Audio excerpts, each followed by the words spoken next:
hey there. Today I'm working on paint correction on this black S5, and I'm correcting the paint in order to ceramic coat it. And I'm going to do basically a two-step. One is first with compound, which is a cut, and the second step is a polish.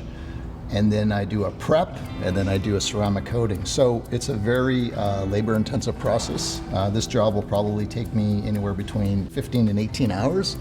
So you can see a little bit here, I started to cut this already, and if you sort of follow the light, you can see the portion that I haven't done, so that has not been done. You can see how it's all faded and all scratched with swirl marks, halos.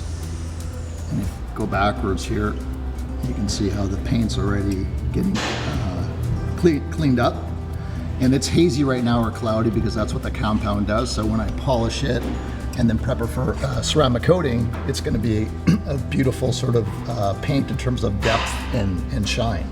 So if you have a vehicle that you drive all year round, it's a great way to sort of maintain the investment that you have in a car. The results are outstanding, and when you do a ceramic coating, it protects it a little bit from the scratches, very hydrophobic, so the water sort of beads off it and makes it easier to clean. So if you have any questions, please give us a call at Johnny's Wax Shop.